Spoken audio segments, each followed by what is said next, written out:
Hello everyone, আসসালামু আলাইকুম। আমি জিহাদি ফ্রম জিহাদি কফিওয়ালা। আজকে নতুন আরও একটি জায়গায় চলে এসেছি, যেটার নাম হচ্ছে নোঙ্গর। নোঙ্গর তোলো তোলো, সময় যে হলো হলো, নোঙ্গর তোলো তোলো, নোঙ্গর তোলো তোলো, সময় যে হলো হলো। এবং যাদের খুব ইচ্ছা একটু সময় কাটানোর, একটু সুন্দর ভিউ দরকার, একটু টিকটক করা দরকার, একটা রিলস বানানো দরকার, তাদের জন্য এটা সবচেয়ে ভালো। সন্ধ্যার সময় গিয়েছিলাম, এত মানুষ মনে হয় কোনো পার্কে এসেছি, কিন্তু না, এটা আসলে একটা রেস্টুরেন্ট এবং খুব হাইপ রেস্টুরেন্ট, যেটা আই থিঙ্ক নভেম্বরে ওপেন হয়েছে কি না, আমার মনে হয় খুবই রিসেন্ট ওপেন হয়েছে। দেখেন মানুষজন হাঁটাচলা করছে, এখানে দেখতে সুন্দর লাগছে, পানি পড়ছে, ঝর্ণা, মানে পুরো একটা পার্কের মতো বা লাইক একটা কোনো দর্শনীয় স্থানের মতো এত ভিড়। বাট আসলে বোঝার উপায় নেই এটা একটা রেস্টুরেন্ট। আপনি যদি চান গ্রুপ সহ ফ্যামিলি সহ আড্ডা দিতে, সময় কাটাতে, ছবি তুলতে, it's totally fine. But how about their food? চলুন সামনে আমরা ফুড নিয়ে কথা বলবো। মিরপুরের আশেপাশে যারা থাকেন তারা তো মাস্ট বি ভিজিট হেয়ার। এই যে তাদের কফি সেকশন এখানে রয়েছে, গ্রাইন্ডারটা দেখতে পাচ্ছি, এরপর মেশিনটা কি খুব সম্ভবত সানরিমো, এবং এখানে আমরা মনিনের পোমোনার দেখতে পাচ্ছি, সিরাপ, কফি বিন রয়েছে north এন্ডের।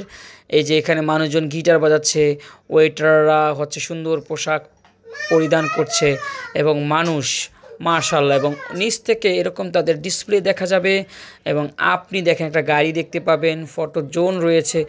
Totally it's beauty of restaurant. এবং আসলে ডেকোরেশন ইন্টেরিয়র নিয়ে বলার কিছু নেই, নিঃসন্দেহে মানে ঢাকা শহরের মধ্যে, ঢাকা শহর কি বাংলাদেশের মধ্যেই সেরা কোনো একটা 1 থেকে 10-এর মধ্যে আই থিঙ্ক এরকম রেস্টুরেন্টগুলো চোখে পড়বে। কখনো মনে হবে আপনি পাহাড়ে, কখনো মনে হবে আপনি কোনো পাথরের মাঝে হেঁটে যাচ্ছেন। টোটালি একটা ভাইব রয়েছে কিন্তু ভাই, সত্যি কথা।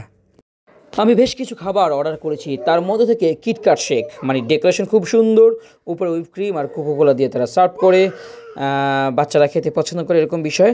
তবে ভিতরটা আরেকটু থিকনেস তারা চাইলে বাড়াতে পারতো। এই ড্রিঙ্কসটার দাম পড়েছে 290 টাকা। খাবারের কোয়ালিটি এবং যদি আমি রেটিং করতে চাই 10-এর মধ্যে 6 দেওয়া যায়। এরপরে আমি তাদের কাছ থেকে একটা ক্যাশনাট সালাদ অর্ডার করেছি, চিকন নুডলসের মতো চিপস দিয়ে সার্ভ করেছে।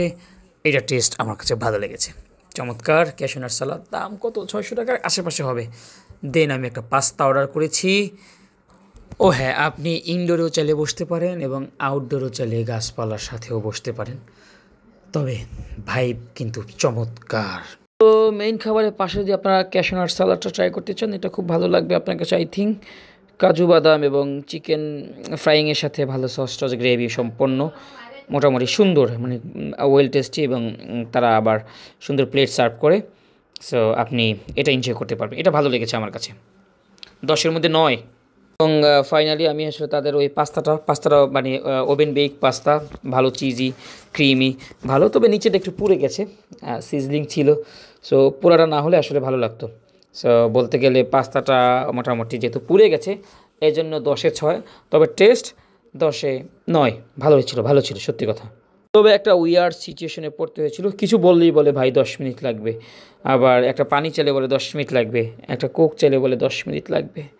সো এরকম একটা অবস্থা। কফি চেয়েছিলাম খাবার শেষ হওয়ার পরে, সো বলেছে স্যার 10 মিনিট লাগবে। খাবার খেয়ে ফেলেছি, এখন আমার 10 মিনিট ওয়েট করার সম্ভব হয় না।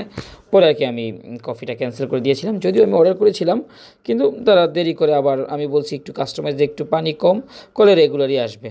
পরে বললাম যে ভাই যদি রেগুলারই আসে তাহলে আপনাকে বলা হচ্ছে কেন?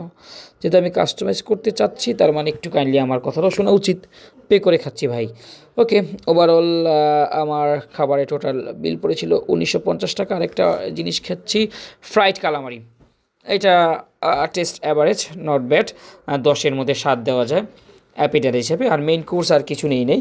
মোটামুটি এই ছিল খাবারের সম্পর্কে আমার বলা। যেহেতু বেশি খাবার নিয়ে আমি আসলে কথা বলি না, যেহেতু আমি কফি নিয়ে কাজ করি, কফির সাথেই থাকি আর কি। সো আপনারা দেখতে পারেন, যেতে পারেন, ঘুরতে পারেন।